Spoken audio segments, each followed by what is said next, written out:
Shalom saudara-saudara yang terkasih di dalam Tuhan. Selamat bergabung kembali di dalam diskusi pelajaran Sekolah Sabat yang dipersembahkan oleh Gereja Masih Aktif Hari ke-7 Inuit Indonesia kawasan Kota. Yesus adalah anak Allah yang kekal. Dia ada waktu penciptaan dan dia selalu ada sampai kekekalan. Itulah yang ingin dibuktikan dan disampaikan oleh Yohanes ketika dia menuliskan Injil Yohanes. Dan bisakah kita percaya bagaimana dengan orang-orang saat itu di zaman Yesus? Apakah mereka juga mempercayai apa yang dilihat dan tidak disampaikan oleh Yesus melalui tanda-tanda mujizat? Mari kita sama-sama mempelajari apa bukti-bukti keilahian Yesus melalui beberapa tanda yang akan kita pelajari dari kitab Yohanes pasal yang ke-6 sampai ke-12 ataupun 11. Kita akan sama-sama berdiskusi bersama dua narasumber kita, Pendeta Kurnaidi, Direktur Komunikasi Conference Jawa Timur, dan juga Pendeta Rudi Anggana Purba, Direktur Komunikasi dari daerah kawasan Sumatera Utara. Shalom Bapak Pendeta, selamat datang. Salam semuanya. Terima kasih sudah hadir di pelajaran yang kedua dari kuartal yang keempat di tahun 2024 ini dengan judul Tanda-Tanda Keilahian. Mari kita sapa terlebih dahulu para pemirsa yang sudah setia dan juga tidak sabar selalu menantikan. Kenapa saya bisa katakan tersebut? Karena ada contohnya di sini dari Bapak Richard Channel yang mengatakan, terima kasih atas diskusi Sekolah Sabat, saya banyak dapat pengetahuan. Sudah lama saya ikuti channel ini, tapi baru kali ini saya berkomen. Tuhan memberkati kita semua. Terima kasih Bapak untuk sapaannya. Dan juga satu lagi dari Andrew, Gereja SDA Tambulion di Sabah mengatakan, saya tidak mau tertinggal dengan perbincangannya. Semoga senantiasa sehat ya. Terima kasih untuk doa dan juga harapannya. Berikutnya saya mau bacakan nama Mongirak Channel, Mili Rampasan, Nunah Aliong, Sangkap Simanjuntak, Indra Joni Simanjuntak, Lai Babin, KCC, dan juga Justina Mel. Pendeta Purba melihat antusiasme dan juga komen-komen dari para pemirsa, boleh pendeta tanggapi dan juga memberi salam semangat bagi mereka sekalian. Salam semua untuk pemirsa yang selalu dengan setia menyaksikan channel Uni Indonesia Kawasan Barat melalui pelajaran-pelajaran Sekolah Sabat. Terima kasih tadi Bapak Richard dan dari Sabah beberapa saudara-saudara yang lain. Kami sangat senang juga karena antusias pemirsa untuk selalu mengikuti pelajaran Sekolah Sabat ini. Kiranya melalui pelajaran ini, iman kita semakin dikuatkan. Terima kasih, Ivy. Amin. Terima kasih sekali Pendeta Purba untuk tanggapannya yang hangat. Berikutnya saya akan membacakan beberapa komen Pendeta Kurnaidi seperti dari Bapak Julerman Siagian yang menyatakan penyakit kita yang sulit untuk Tuhan sembuhkan masa terakhir ini adalah tidak percaya dan ragu akan kuasanya. Sepertinya terinspirasi dari pelajaran pertama pekan lalu dan itulah yang akan kita coba buktikan supaya keraguan dan juga kepercayaan kita makin kita kuatkan dari pembelajaran firman Allah sepanjang kuartal ini. Berikutnya, saya mau bacakan dari Bapak Indra Juntak yang menuliskan, bagi para pendeta, ada baiknya menjawab apa yang ditanyakan tanpa berbelit. Sepertinya Bapak ini menghargai waktu yang kita habiskan bersama begitu ya, supaya lebih efektif dan juga efisien. Terima kasih sekali sarannya Bapak Simanjuntak. Dan juga terakhir, dari Bapak Huta Huruf DV, terbalik dari yang dikatakan Bapak Simanjuntak tadi, beliau mengatakan, kami rindu agar pendeta tidak pelit dengan waktu, karena kami rindu keterangan yang lebih jauh lagi. Sepertinya untuk mendapatkan keseimbangan waktu dan juga flow dari diskusi itulah yang diharapkan oleh para pemirsa kita. Bagaimana tanggapan dari Pendeta Kurnaidi? Ya, selamat pagi, selamat malam. Semuanya kita senang ya, kami jujur sangat senang saat ini bersuka cita kembali dalam pertemuan ini. Khususnya bagi para sahabat tadi yang sudah merespon dari pelayanan kita ini.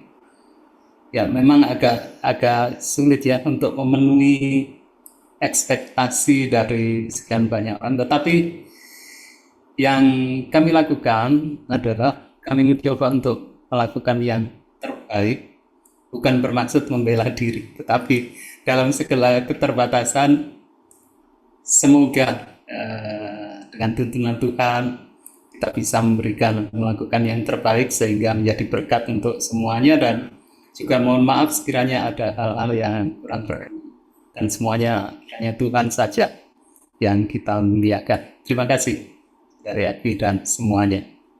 Betul. Terima kasih sekali Pendeta Kurnaidi. Ini menekankan kembali bahwa ini adalah eh, review begitu ya, ataupun ulasan dari apa yang sudah kita pelajari. Semoga mendapatkan kepuasan lebih ketika didiskusikan bersama dengan jemaat. Dan juga jangan lupa kita masih bisa berdiskusi lanjut di kolom komen. Jadi silahkan masukkan pertanyaan, komen. Semoga orang-orang lain yang membacanya juga akan ikut terlibat di dalam situ. Dan kalaupun masih kurang, ada nomor yang dicantumkan di dalam layar kita untuk dilanjutkan, apakah dalam pelayanan doa ataupun pertanyaan-pertanyaan rohani lainnya. Baik, terima kasih. Saya akan lanjutkan diskusi kita dengan membaca ayat yang menjadi inti dari pelajaran kedua, yaitu tanda-tanda keilahian, di dalam Yohanes 11 ayat 25 dan 26. Jawab Yesus, "Akulah kebangkitan dan hidup. Barang siapa percaya kepadaku, ia akan hidup walaupun ia sudah mati. Dan setiap orang yang hidup dan percaya kepadaku tidak akan mati selama-lamanya. Percayakah engkau akan hal ini?" Saya minta Pendeta Purba untuk membawa kita di dalam doa. Baik, kita berdoa. Ya Allah yang Maha Kuasa, Bapa di sorga, pencipta langit dan bumi beserta segala isinya, kami puji, kami muliakan nama-Mu Tuhan. Kembali kami belajar firman Tuhan melalui pelajaran sekolah Sabat. Biarlah Roh Kudus-Mu mengajari, menuntun kami, hamba-Mu, Pendeta Kurnaidi, Ivy, dan Bapak Daniel. Engkau berkati semua perlengkapan. Biarlah Tuhan, pelajaran sekolah Sabat ini menjadi berkat bagi pemirsa yang mendengarkan dimanapun Tuhan. Semuanya kami serahkan dalam tangan-Mu. Terpujilah Engkau Tuhan, dalam nama Kristus kami berdoa. Amin. Amin. Terima kasih banyak Pendeta Purba sudah mengawali diskusi kita dengan doa. Mari kita buka pelajaran sekolah Sabat kita, apakah melalui buku atau melalui online, dan juga Alkitab kita. Kita akan sama-sama melihat apa kata firman Tuhan untuk membuktikan bahwa tanda-tanda ataupun mujizat yang Yesus lakukan pada zamannya adalah untuk membuktikan keilahiannya. Kita akan mulai dari pelajaran hari Minggu dengan judul Memberi Makan 5.000 Orang. Jika saudara-saudara ingat, di pelajaran pekan lalu, kita melihat satu mujizat maksud saya, yaitu pernikahan di Kana, di mana Yesus membawa dirinya sebagai seorang pembebas, mengingatkan orang-orang Yahudi pada pembebasan orang Israel di waktu dijajah di Mesir seperti itu. Air menjadi darah pada waktu itu, akhirnya digambarkan dengan air menjadi anggur. Dan pada saat ini ada pembebasan lagi yang Tuhan Yesus tampilkan di muka orang-orang pada zaman itu, yaitu dengan memberi mereka makan. Jadi pertanyaan pertama Pendeta Purba, akhirnya orang melihat, oh sosok Yesus itu seperti Musa ya, mengingatkan mereka pada bangsa Israel, mengingatkan mereka pada Paskah, yaitu hari pembebasan. Boleh Pendeta Purba masuk ke dalam topik itu? Baik, terima kasih Ivy dan pemirsa semua yang diberkati oleh Tuhan. Pelajaran kita ini sungguh luar biasa.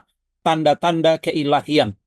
Ya, di dalam Yesus kita bisa temukan itu. Pemirsa yang diberkati oleh Tuhan, dalam pelajaran ini kita akan membahas Yohanes membuktikan dan menunjukkan bahwa ada tanda-tanda keilahian di dalam diri Yesus. Salah satu mujizat yang dilakukan oleh Yesus yaitu mengubah air menjadi anggur pada waktu pesta di Kana. Sudah diterangkan oleh Ivy tadi. Kemudian bukan hanya itu, Yesus juga memberi makan 5.000 orang. Ya, secara logika manusia ini tidak mungkin. Pemirsa yang diberkati oleh Tuhan, ya, pasti yang melakukan ini bukan manusia biasa, bukan manusia sembarangan. Tentu dia adalah Tuhan dan memiliki keilahian. Dalam pelajaran kita, pemirsa yang diberkati oleh Tuhan, memang orang-orang Yahudi, orang-orang Farisi, dan beberapa yang lain ya menganggap bahwa Yesus sejajar dengan Musa, ya, dalam kitab Keluaran. Pemirsa yang diberkati oleh Tuhan, kenapa disebutkan seperti itu? Yesus naik ke atas gunung, ya. Musa juga naik ke atas gunung Sinai. Yesus juga menguji Filipus. Pemirsa yang diberkati oleh Tuhan, ya. Kemudian bangsa Israel juga diuji di padang gurun mengenai roti. Pada waktu di padang gurun, maka Tuhan mengirimkan manna ketika Musa berdoa untuk makanan bangsa Israel di padang gurun, maka Tuhan turunkan manna. Tapi Yesus, pemirsa yang berkati oleh Tuhan, membuat mujizat, memberi makan 5.000 orang dengan 5 roti dan 2 ikan. Apa yang terjadi? Ada sisa 12 bakul, ya. Ada sisa 12 bakul. Jadi bangsa Israel juga, mereka mengumpulkan manna oleh bangsa Israel. Pemirsa yang diberkati oleh Tuhan, di 12 bakul ini juga merujuk kepada 12 suku bangsa Israel pada waktu zaman Musa. Jadi pemirsa yang diberkati oleh Tuhan, memang Yesus adalah nabi, tapi bukan hanya nabi biasa, dia nabi yang akan datang ke dunia, dan dia lebih daripada sekedar nabi, dia lebih daripada Musa. Dia adalah pencipta, dia adalah anak Allah. Kalau dalam pendahuluan pelajaran sekolah sahabat kita, bahwa Yesus adalah anak Allah yang kekal, dia satu dengan Bapa, tidak diturunkan, tidak diciptakan, dan Yesuslah menciptakan segala sesuatu. Jadi pemirsa yang diberkati oleh Tuhan, inilah satu pelajaran yang sungguh luar biasa. Walaupun seperti disejajarkan dengan Musa, tetapi pemirsa yang diberkati oleh Tuhan, bahwa Yesus itu lebih daripada Musa, karena dia memiliki keilahian. Musa tidak, karena dia manusia biasa, dia seorang nabi yang dipilih oleh Tuhan untuk membawa bangsa Israel keluar dari Mesir menuju tanah Kanan. Terima kasih, Ivy. Terima kasih sekali Pendeta Rudi sudah menjelaskan dengan lengkap paralelisme antara Musa sebagai pembebas bangsa Israel dari tanah Mesir dan juga Yesus sebagai pembebas bangsanya pada saat itu. Dan seperti yang kita lihat, tidak hanya nabi, tapi nabi yang lebih daripada Musa. Ini yang menjadi isu di zaman sekarang juga, Pendeta Kurnaidi. Karena banyak orang mengaku Yesus adalah orang baik, bahkan Mahatma Gandhi juga mengaku tersebut, tetapi apakah dia Tuhan yang patut disembah? Itu yang banyak orang tidak percaya dan meragukannya. Jadi bagaimana topik ini juga masih relevan ke zaman sekarang, dan bagaimana ketika kuartal ini kita belajar banyak dari tulisan Rasul Yohanes, kita ingin diyakinkan akan keimanan kita di dalam Tuhan Yesus. Silakan Pendeta Kurnaidi. Iya, terima kasih Saudara Evi. Sebelum ke sana, saya ingin untuk menyampaikan satu atau dua hal terlebih dahulu. Yang pertama, dalam hal ini kesejajaran Yesus dengan Musa, ya. Dan sebenarnya di Alkitab ini, baik itu apakah tokoh Musa, tokoh Esther, bahkan kemudian tokoh-tokoh yang lain, itu semuanya mengarah kepada Yesus dalam konteks keselamatan. Dan ada satu istilah dalam kita belajar Alkitab, yaitu ada yang mengistilahkan dengan istilah ototeologi. Jadi ototeologi ini ada tokoh, kemudian tokoh ini sebenarnya menggambarkan Yesus. Semua tokoh, apakah Nuh juga, Samson, ya, Simpson juga mengarah pada Yesus. Itu yang pertama. Jadi dalam pelajaran buku Yohanes, khususnya yang saat ini kita bahas, ini Musa yang disejajarkan dengan Yesus. Kemudian hal yang lain yang ingin kami sampaikan sebelum masuk ke inti pertanyaan tadi. Di sini saya tertarik dengan konsistensi dari buku kita ini, khususnya dengan istilah tanda-tanda. Kemarin juga tanda-tanda, ini juga tanda-tanda. Nah, kalau kita bicara tanda, berarti tanda ini merujuk pada sesuatu yang jauh lebih kompleks, jauh lebih besar daripada tanda itu sendiri. Ya, ada banyak hal ya tentunya. Suatu tanda ini kecil, misalnya kedipan mata itu untuk memberikan tanda sesuatu yang jauh lebih besar daripada sekedar kedipan mata itu sendiri bagi orang yang mengetahui tentang apa maksud dari kedipan mata itu. Lah ini sama juga yang tadi antara Yesus dengan Musa. Lah, kemudian kita sekarang ke inti pertanyaan tadi. Apa istilahnya tadi, Saudara Aikin, apakah ini masih sesuai ya, bahasanya agak sedikit serupa dengan zaman sekarang ini? Nah,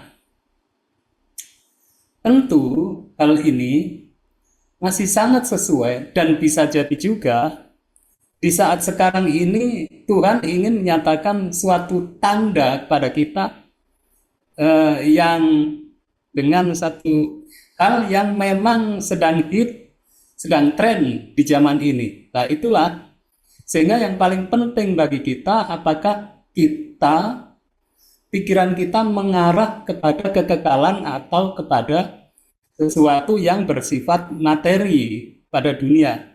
Murid-murid Yesus bahkan waktu itu mereka tidak paham dengan tanda-tanda yang dinyatakan oleh Yesus karena pikiran mereka tidak terarah kepada yang seharusnya. Ya, bahkan juga orang-orang Farisi, ahli Taurat, pikiran mereka tidak mengarah pada hal yang seharusnya. Jadi, secara singkatnya, apakah masih sesuai? Tentu masih sangat sesuai, bahkan juga jika ada tanda-tanda yang lain yang dinyatakan Tuhan pada saat ini. Yang paling penting bagi kita, apakah pikiran kita mengarah kepada hal ketuhanan dan juga pada kehidupan yang kekal atau yang lain. Selama kita tetap mengarah ke yang benar, kita akan peka dengan tanda-tanda ini. Terima kasih, Saudara. Terima kasih sekali Pendeta sudah membuka sebenarnya diskusi kita untuk lebih spesifik lagi di hari-hari berikutnya, karena itulah yang menjadi isu kepercayaan kita kepada Tuhan sebagai kepada Yesus sebagai Allah kita yang kekal, dan juga apakah ada pemikiran-pemikiran yang akhirnya tidak memfokuskan kita kepada hal tersebut. Baik, kita akan lanjut ke pertanyaan hari Senin. Seperti yang Pendeta Kurnaidi sudah sampaikan tadi, ada beberapa bias gitu ya, pemikiran di pikiran para murid dan juga pemimpin agama yang akhirnya membuat mereka kesulitan untuk mengerti ataupun melihat tanda-tanda ini. Pelajaran hari Senin berjudul Sungguh Dia Adalah Nabi. Pendeta Purba boleh tolong jelaskan apa ekspektasi orang-orang pada saat itu ketika mereka mendengar, oh ada Mesias, yang dijanjikan sudah ada. Mereka berharap Mesias itu melakukan apa bagi kehidupan mereka. Silakan Pendeta Purba. Baik, Ivy dan pemirsa semua yang diberkati oleh Tuhan. Di zaman Yesus, ada kekaisaran Romawi di mana orang-orang Yahudi mereka merasa tertindas, ya. Mereka harus bayar pajak, mereka harus mengikuti aturan-aturan yang membuat mereka merasa tertindas pada saat itu.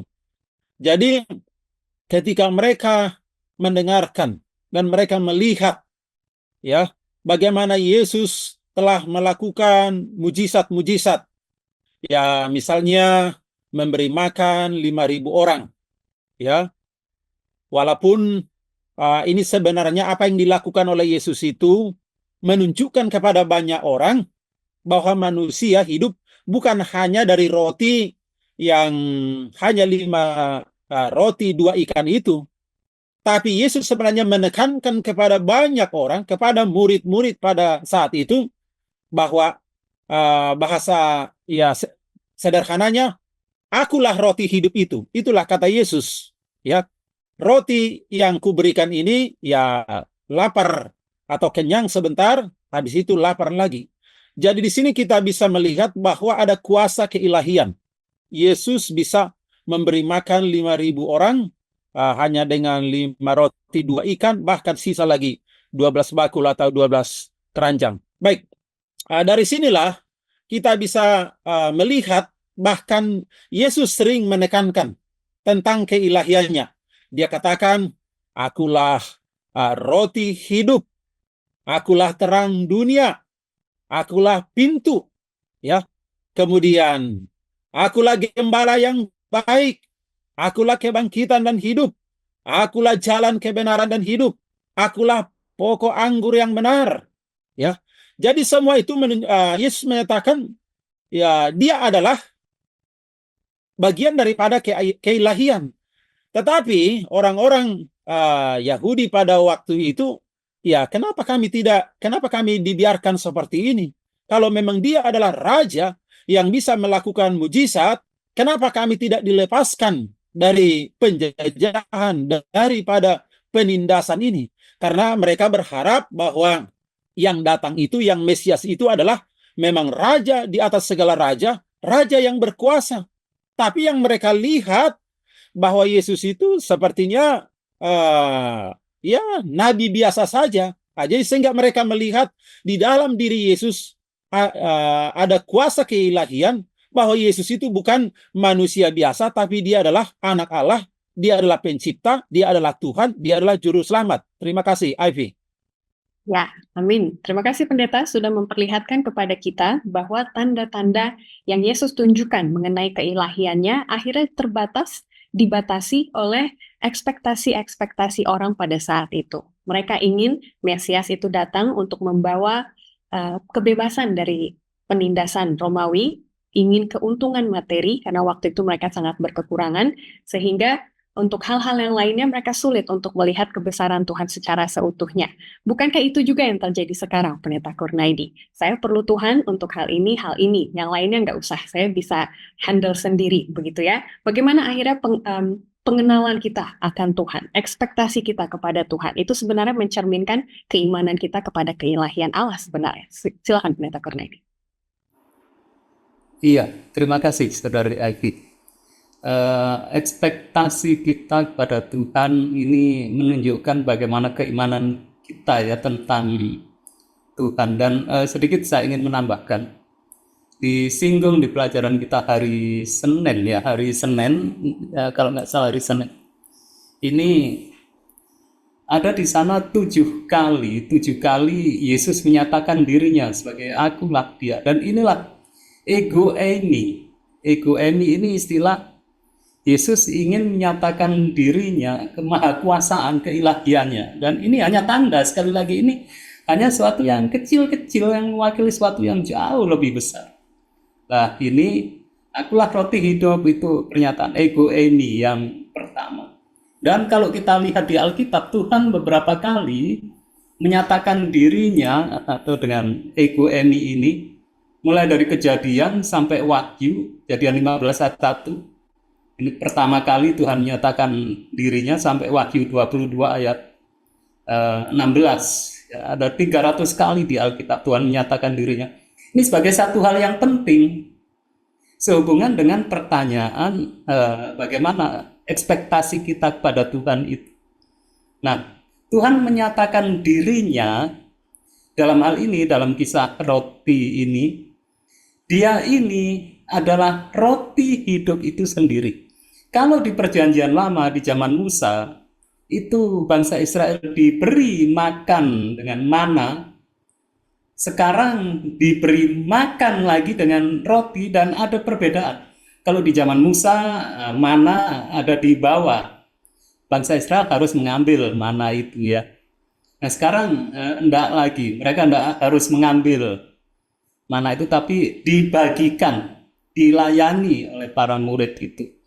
Nah, ini menyatakan, Tuhan Yesus menyatakan agar semua orang percaya bahwa sesungguhnya yang menjadikan mereka bisa keluar dari Mesir dalam peristiwa Paskah, karena ini kejadiannya sangat dekat dengan peristiwa Paskah, atau perayaan Paskah lebih tepatnya, bahwa ada aku yang akan membawa kelepasan kepada kamu, bangsa Israel, dan kita semua tentunya.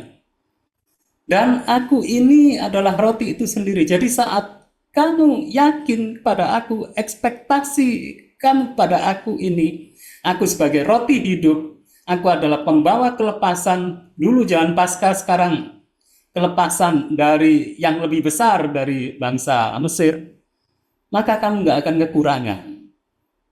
Karena aku datang untuk melayani dan bahkan diriku sendiri yang akan kuberikan untuk melayani kamu. Itulah yang seharusnya sangat penting dalam kehidupan kita.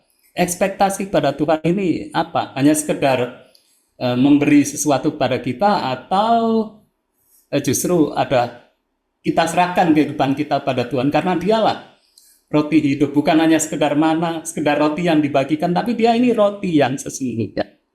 Gitu. Terima kasih, Saudari Adi. Amin. Baik sekali untuk direnungkan dan juga didiskusikan di UKSS masing-masing, pertanyaan di bawah hari Senin. Jadi bagaimana kita dapat menghindari jebakan keuntungan materi dengan mengorbankan hal-hal rohani. Silakan, semoga menjadi berkat bagi kita sekalian. Kita akan lanjut ke pelajaran hari Selasa, beralih dari Yesus memberi makan 5.000 orang, kali ini dia menyembuhkan orang buta. Bagian yang pertama, kita akan lanjutkan di pelajaran hari Rabu. Pendeta Purba boleh jelaskan kepada kami apa motivasi Yesus menyembuhkan orang buta ini? Karena pada saat itu para murid dan juga bangsa Yahudi pada saat itu memahami kalau kedatangan penyakit itu berarti kita telah berbuat dosa. Tapi untuk kasus orang buta sedari kecil ini, bukan itu yang ingin Yesus koreksi ataupun perlihatkan kepada kita. Silakan Pendeta Purba. Baik, Ivy dan pemirsa yang diberkati oleh Tuhan. Mujizat yang dilakukan Yesus kemudian adalah menyembuhkan orang buta. Ya, seorang yang buta. Kapan dia buta? Sejak lahir. Ya, sejak lahir dia sudah buta. Pemirsa yang diberkati oleh Tuhan, bahwa dalam pelajaran kita di sini, motif Yesus sebenarnya adalah ingin menegur orang-orang Farisi, ya, orang-orang Saduki, ahli-ahli Taurat, atau orang-orang Yahudi pada saat itu, untuk menegur mereka bahwa sebenarnya mereka yang buta secara rohani, walaupun mereka melihat secara fisik. Jadi ini menjadi satu teguran. Melalui mujizat ini, Yesus menyatakan kembali keilahiannya kepada orang banyak pada saat itu. Jadi saat itu Yesus lewat, dia melihat seorang buta sejak lahirnya, dan murid-murid bertanya pada saat itu, ya, guru, rabi, dia kan buta. Siapa yang berbuat dosa di situ? Apakah orang buta ini karena dosanya lah dia buta, atau karena orang tuanya? Ya, dosa orang tuanya sehingga dia buta. Tapi apa jawab Yesus? Bukan dia, maksudnya orang buta, bukan juga orang tuanya, tapi karena pekerjaan Allah harus dinyatakan dalam dia. Jadi pemirsa yang diberkati oleh Tuhan, Allah ingin menunjukkan kuasa keilahiannya melalui orang buta itu. Kita lihat sejak kecil, sudah berpuluh-puluh tahun, bahwa orang buta itu tidak bisa melihat apa-apa. Ya, tapi dia punya iman. Dia percaya kepada Yesus bahwa dia sanggup mencelikkan mata atau mengubahnya sehingga dia bisa melihat. Pemirsa yang diberkati oleh Tuhan, maka Yesus mengaduk tanah, kemudian mengolesnya di mata orang buta tadi. Kemudian Yesus menyuruh, pergilah, basuhlah dirimu ke kolam Siloam. Artinya Yesus yang diutus. Siloam itu artinya Yesus yang diutus, artinya Mesias. Yesus sudah menyembuhkan dia dan membuat matanya sudah melek. Dia melihat semuanya. Jadi dia melihat, dia memuji Tuhan. Tapi orang-orang Yahudi pada saat itu tidak melihat bahwa Yesus itu bukanlah manusia biasa, tapi dia adalah Tuhan. Jadi motif Yesus ingin menegur, ya, orang-orang Farisi, orang Saduki, ya, orang-orang Yahudi pada saat itu. Jadi apa yang terjadi ketika disembuhkan orang buta itu? Ya, mereka bukan semakin percaya, tapi mereka semakin benci kepada Yesus. Kenapa dia melakukan penyembuhan ini pada hari Sabat? Jadi Kemudian kenapa pemirsa yang diberkati oleh Tuhan ini tidak boleh dilakukan? Berarti dia bukanlah anak Allah. Jadi inilah yang mau sampaikan bagi kita pemirsa yang diberkati oleh Tuhan. Jadi satu teguran, mungkin kita juga bisa saja ya kita buta secara rohani, tidak melihat benar-benar bagaimana kuasa ilahi, kuasa Tuhan terjadi di dalam kehidupan kita. Terima kasih, Avi.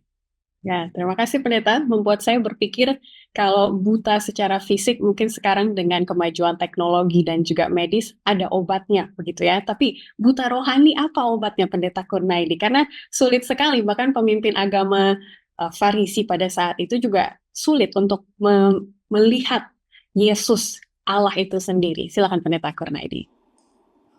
Iya, terima kasih. Ini satu pertanyaan yang sangat penting dan harus kita renungkan, khususnya kita yang sudah berada dalam tanda kutip di kebenaran. Kalau kita nggak bicara orang yang lain, itu urusan mereka punya masalah pergumulan sendiri, ini pergumulan kita. Masalah kebutaan rohani. Nah, orang-orang Farisi, ahli Taurat waktu itu, mereka menjadikan penurutan pada hukum itu menjadi sesuatu yang dalam tanda kutip aneh, ya, menjadi sesuatu yang aneh, yang sesungguhnya itu bukan kehendak Tuhan. Dan di buku Sekolah Sabat ini juga ada satu kutipan di sana menerangkan, ini kaitannya dengan yang barusan ya, sebenarnya yang apa, roti tadi, yaitu setan berusaha agar pengertian umat Tuhan itu diselewengkan agar mereka tidak mengerti tentang Tuhan. Nah sekarang ini kasus di orang buta ini, itu mereka sehingga tidak mengerti. Yang mereka tanyakan para murid ini bahkan waktu itu, ini siapa yang salah? Yang ada dosa. Nah kalau kemudian pikiran seperti itu pemikiran orang Yahudi yang dengan konsep pemikiran yang aneh tadi tentang penurutan. Kalau orang tuanya berdosa, kemudian juga atau bayinya, ini mengarah pada Tuhan yang harus bertanggung jawab dengan kebutaan orang ini, gitu. Karena ada hukum, maka kemudian jadikan orang berdosa. Lalu kalau ada orang berdosa, maka ini orang akhirnya lahir buta sejak lahirnya. Jadi Tuhan yang bertanggung jawab karena Tuhan ini aneh. Nah Tuhan Yesus membalikkan pemikiran yang seperti itu, bahwa semuanya apakah orang itu buta atau dalam keberadaan apapun, semuanya yang Tuhan izinkan di dunia ini adalah untuk menyatakan kemuliaan Allah. Nah, di sini dalam kisah ini memang orang buta itu akhirnya bisa melihat. Tapi kalau kita berpikir lebih jauh, bagaimana kalau kemudian orang buta ini, tapi ini tidak pernah terjadi. Seandainya orang buta ini lalu tidak disembuhkan, nah, apakah kemuliaan Allah tetap dinyatakan? Tetap dinyatakan dalam segala hal. Itu ya. Jadi yang ingin Tuhan Yesus nyatakan bahwa tadi ego emi tadi, Allah itu sumber solusi. Orang ini buta, ini kemuliaan Allah akan dinyatakan. Buktinya kemudian saat itu ada sesuatu yang kurang komplit dalam tanda kutip ini. Dalam kelahiran orang buta itu, seharusnya kalau orang yang lahir normal, lahir bisa melihat, tapi ini sejak lahirnya dia tidak bisa melihat. Berarti ada yang kurang komplit. Lah inilah yang Tuhan Yesus lakukan dan mengarahkan pemikiran tadi yang fototeologi ke jauh di belakang, yaitu ke masa penciptaan. Tuhan Yesus mengarahkan pemikiran ke sana. Dialah yang menciptakan manusia itu sebabnya kemudian tanah yang dipilih menjadi medianya. Sesuatu yang kurang komplit saat orang buta itu dilahirkan, Tuhan Yesus sebagai sang pencipta mengaduk tanah itu dengan ludahnya, sehingga dia diciptakan kembali orang yang buta ini menjadi sesuatu yang komplit dan dia akhirnya bisa sempurna. Jadi dalam hal ini, maka sesuai dengan pertanyaan tadi, biarlah kita selalu yakin bahwa bahwa Tuhan dalam segala perkara itu maha sempurna. Apakah seorang itu buta atau kejadian apapun dalam kehidupan kita, ada sesuatu untuk menyatakan kemuliaan Tuhan. Yang paling penting, apakah pemikiran kita mengarah kepada hal yang selain Tuhan atau tidak? Selama pemikiran kita mengarah kepada Tuhan yang maha sempurna, maka kita akan selalu dituntun untuk berkata-kata, memiliki hati dan tindakan yang benar.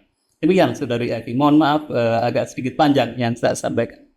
Terima kasih sekali Pendeta Kur. Kita diyakinkan bahwa untuk mendapatkan penglihatan yang sempurna itu hanya berasal dari Sang Pencipta saja, begitu ya, seperti yang dia tunjukkan kepada orang yang bisa tersebut. Mari kita lepaskan kacamata tradisi, kacamata keyakinan kita yang lama, begitu, supaya kita bisa melihat Yesus secara seutuhnya. Hanya dari kuasa Tuhan saja yang bisa melakukan hal tersebut.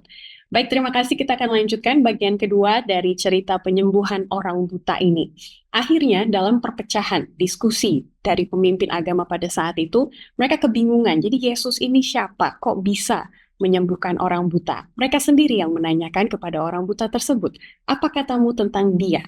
Nah, apa yang bisa kita pelajari dari jawaban orang yang tadinya buta, sekarang sudah melihat ya Pendeta Purba? Apa yang bisa kita pelajari dari kesaksian mantan orang buta ini, siapa Yesus bagi diri dia sendiri? Silakan Pendeta Purba. Ya, pemirsa yang diberkati oleh Tuhan, waktu orang buta itu bisa melihat kembali,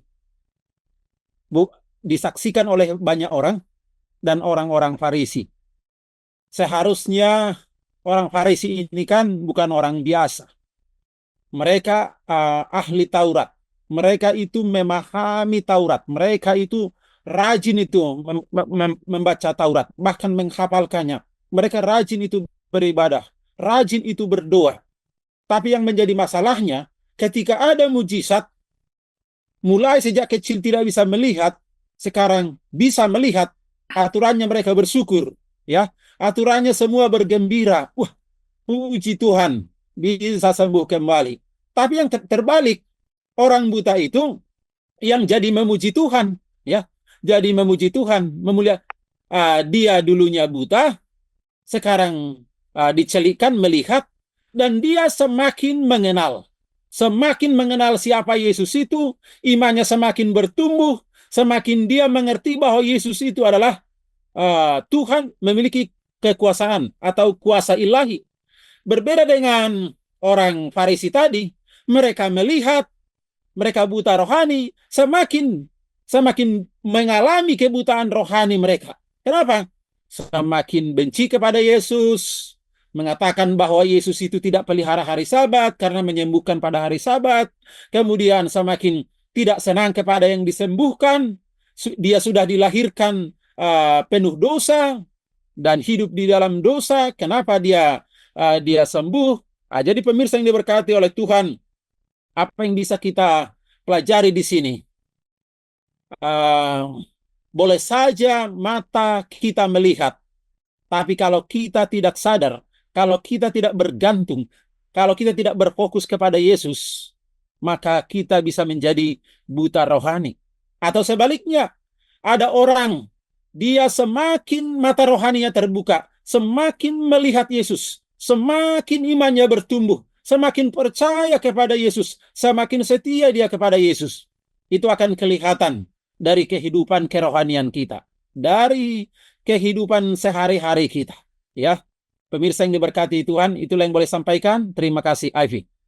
Ya, terima kasih Pendeta sudah membawa kita ke posisi dari orang buta yang menyaksikan kebesaran Tuhan Yesus tersebut. Kalau pertanyaan dari orang Farisi ke mantan orang buta itu disampaikan kepada kita, Pendeta Kurnaidi, apa katamu tentang Yesus? Apa yang bisa kita ceritakan kepada orang lain mengenai kealahan dari Tuhan melalui kehidupan kita? Karena saya rasa kalau untuk orang buta tersebut cepat bagi dia untuk menyatakan, oh Allah ini bagi saya. Tapi kepada kita orang Kristen sekarang mungkin memerlukan 5 detik atau apa ya, begitu agak mikir-mikir sedikit begitu. Silakan Pendeta Kurnaidi untuk menyemangati kita juga untuk bersaksi. Makanya Yohanes juga menuliskan dan menyatakan kealahan dalam tulisannya. Silakan.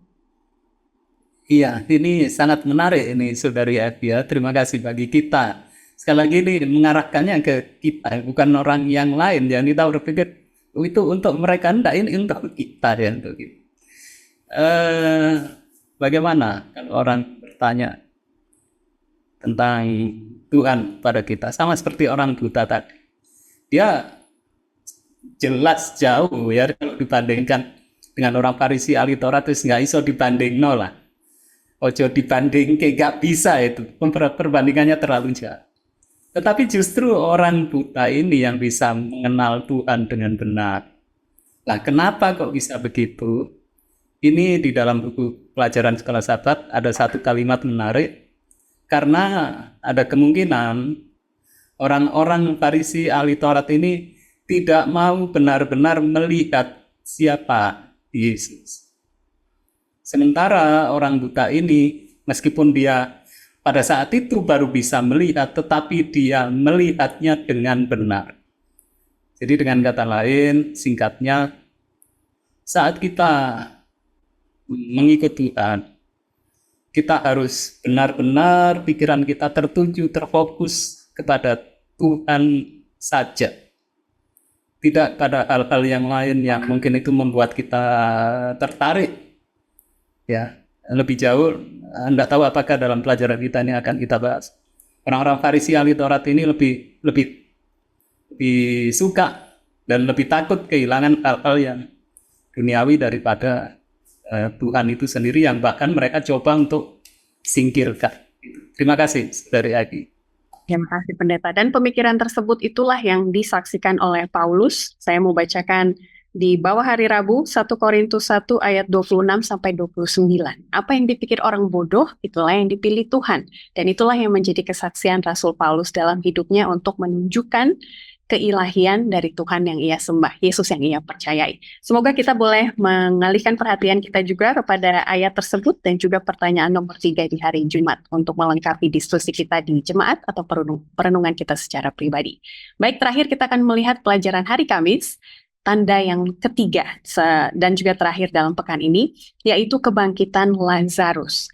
Ada penundaan di dalam kisah Lazarus. Harusnya Yesus bisa datang ataupun hadir sebelum Lazarus mati, tapi Yesus sengaja mendelay, menunda kedatangannya untuk menunjukkan sesuatu yang lebih besar. Apa yang bisa menjadi pengharapan bagi kita, Pendeta Rudi Anjaya Purba, terutama kalau kita sedang menunggu kebesaran Tuhan untuk hadir di dalam kehidupan kita, sambil kita mengimani cerita Lazarus atas tanda yang Yesus berikan kepada dia. Silakan Pendeta Purba. Baik, Ivy dan pemirsa yang diberkati oleh Tuhan. Kita sudah belajar tadi bahwa Yesus itu memiliki keilahian. Ya. Saudara-saudara Yesus, Maria, dan yang lainnya memiliki saudara Lazarus. Dalam peristiwa ini, Lazarus mati dan sudah 4 hari. Ya. Pertanyaannya tadi, apakah Yesus tidak tahu bahwa Lazarus itu mati? Tahu, karena dia maha tahu. Walaupun dia tinggal di dunia ini sebagai manusia. Tapi kenapa Yesus menunda? Karena Yesus ingin menunjukkan bahwa supaya orang-orang atau keluarganya yang ada di situ melihat bahwa Yesus nantinya sanggup membangkitkan Lazarus dari kematian. Pemirsa yang diberkati oleh Tuhan, Lazarus ini mati 4 hari sudah mulai membusuk. Ya. Dan ketika Yesus tiba pada saat itu, ya saudara-saudaranya Maria, apakah engkau tidak tahu? Ya. Di sini Yesus juga sebenarnya selain menunjukkan keilahian bahwa Yesus sanggup membangkitkan orang mati. Coba pemirsa kita bayangkan, adakah manusia yang bisa membangkitkan orang mati secara utuh? Tidak ada. Selain daripada Yesus. Berarti dia adalah Allah. Makanya Yesus katakan, akulah kebangkitan dan hidup. Yesus bisa membangkitkan, Yesus bisa memberikan kehidupan. Jadi di sini pemirsa yang diberkati oleh Tuhan, Yesus ingin menunjukkan dan menegur sekalian kepada saudara-saudaranya dan yang lain, karena mereka tidak percaya tentang kebangkitan orang mati. Jadi Yesus datang untuk membuktikan bahwa Yesus adalah kebangkitan itu, dan Yesus bisa membangkitkan orang mati, bisa menghidupkan orang mati. Itulah satu pengharapan bagi kita, dan itulah maksud Yesus, motifnya kenapa harus Yesus menunda sampai 4 hari. Kalau seandainya Yesus ada di situ, Yesus tidak langsung maksud saya, Lazarus tidak langsung mati begitu lama, tapi Yesus langsung bangkitkan, tapi Yesus sengaja itu.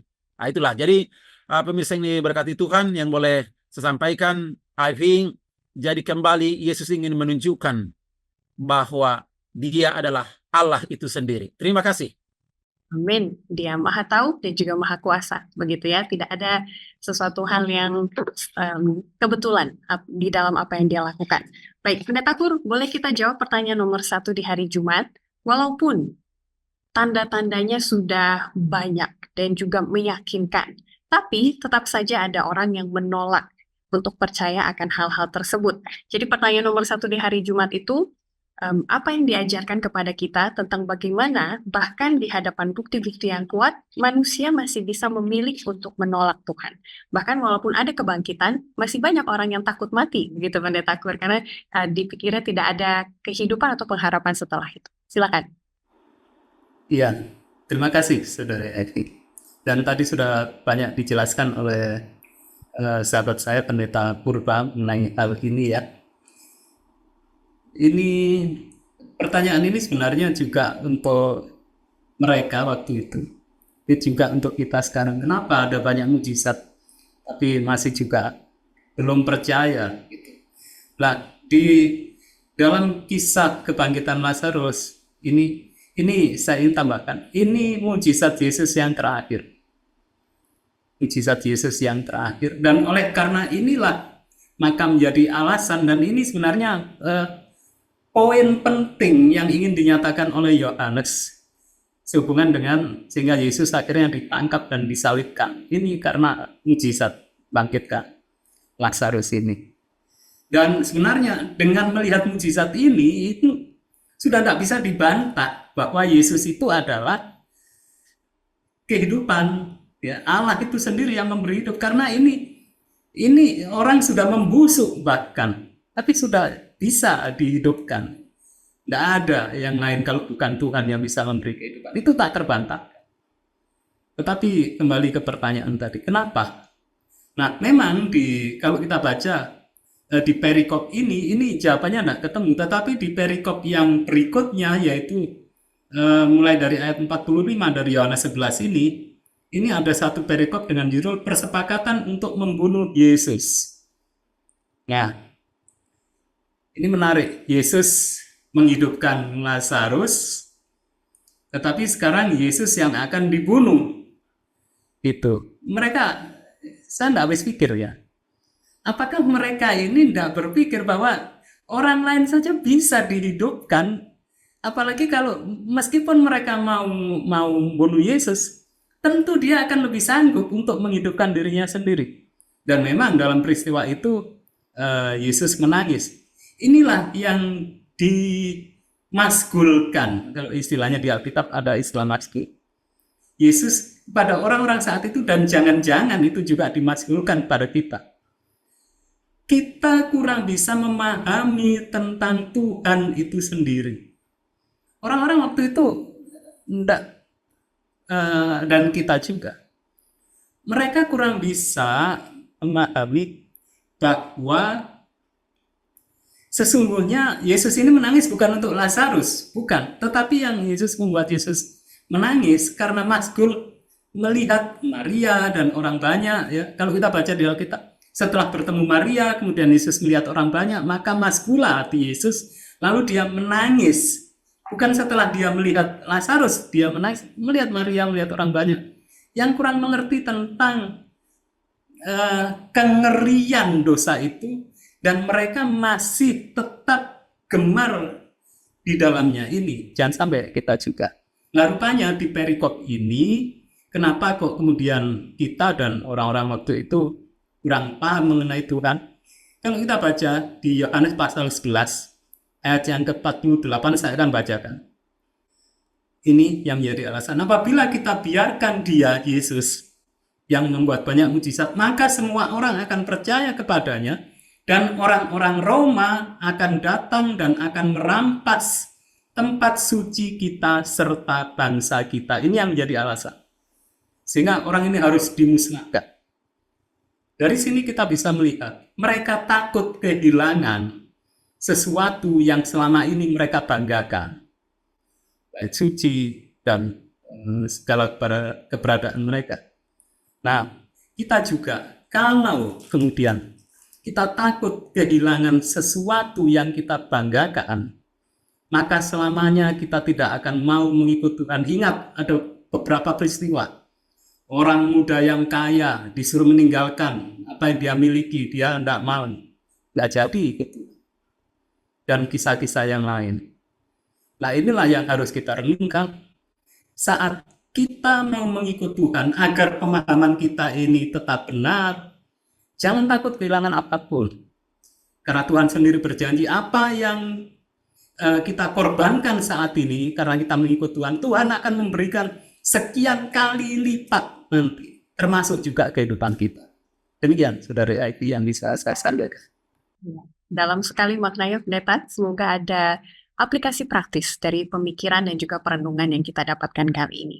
Baik, sebagai kesimpulan, saya mau arahkan perhatian dari Pendeta Purba dan juga Pendeta Kurnaidi ke pertanyaan nomor 2 di hari Jumat. Jadi semua kisah sudah menunjukkan bahwa Kristus adalah anak Allah yang ilahi. Mengapa keilahiannya begitu penting bagi iman di dalam Yesus sebagai juru selamat? Boleh silakan dijawab Pendeta Purba sambil kesimpulan juga.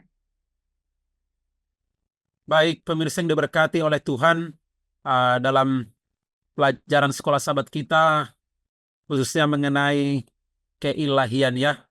Jadi, pemirsa yang diberkati oleh Tuhan, bahwa Tuhan ingin menunjukkan siapa dia sebenarnya.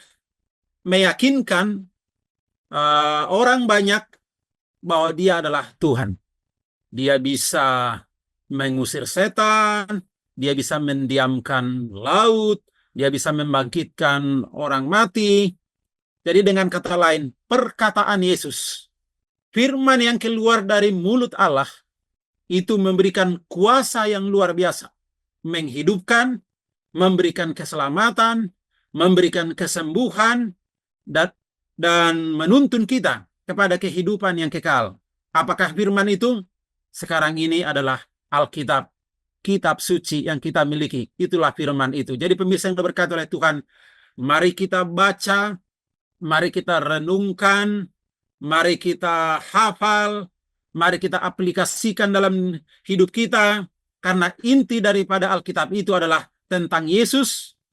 Dia adalah Allah, dia adalah pencipta, dia adalah juru selamat, dia adalah penebus manusia. Jadi marilah kita mau dituntun oleh Roh Kudus supaya kita semakin mengenal, mata rohani kita terbuka, dan iman kita semakin bertumbuh, dan kita tidak ragu lagi bahwa Yesus itu adalah anak Allah. Terima kasih Ivy dan pemirsa semua.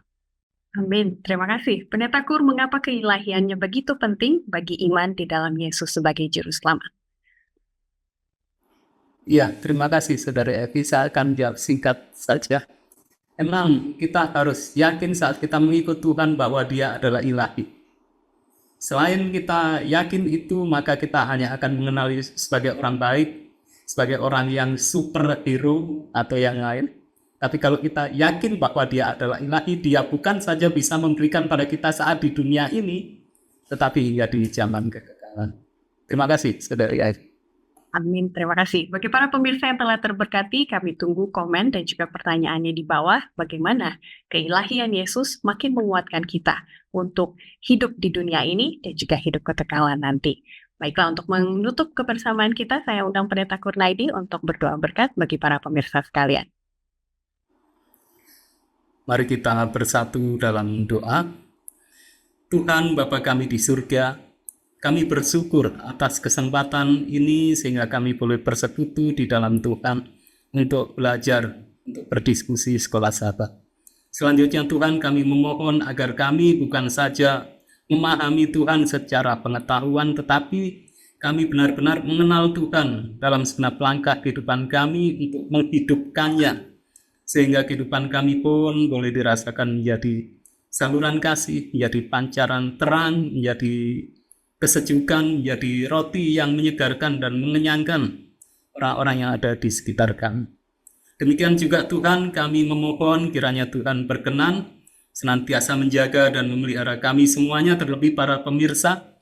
Tuhan memberkati, Tuhan berkarya, sehingga setiap apa yang kami kerjakan Tuhan mudahkan dan Tuhan jadikan berhasil. Segala tantangan kehidupan, keimanan kami semuanya Tuhan selesaikan, sehingga kami boleh memperoleh kemenangan demi kemenangan dari Tuhan. Dan kami rindu kami boleh bertemu kembali pada kesempatan yang berikutnya, dan terlebih lagi saat Kristus datang nanti. Kami semuanya boleh bersuka cita, boleh bertemu dengan Tuhan, dan kami semuanya tidak terpisahkan lagi untuk bersama-sama selamanya di dunia baru, bahkan bersama-sama dengan Tuhan. Di dalam nama Tuhan kami, Yesus Kristus. Amin. Amin. Terima kasih sekali untuk waktu dan juga pelayanan dari Pendeta Purba dan juga Pendeta Kurnaidi. Tuhan berdayakan lebih dahsyat lagi di dalam pelayanannya. Dan juga bagi pemirsa, kita sudah menyimpan 3 pertanyaan yang akan kami tanggapi di pelajaran berikutnya. Jadi mohon kesabarannya dan juga tetap nantikan pelajaran kita yang berikutnya. Karena menarik sekali setelah kita melihat ataupun mengenal Yesus dengan keilahiannya, maka sekarang kita akan mundur ke latar belakang dari kitab Yohanes. Semoga itu akan memberikan kepada kita pengetahuan yang lebih lengkap lagi apa motivasi dan juga tujuan dari Rasul Yohanes menulis hal-hal yang kita baca di dalam kitab ini. Sampai kita bertemu lagi, Tuhan memberkati kita sekalian.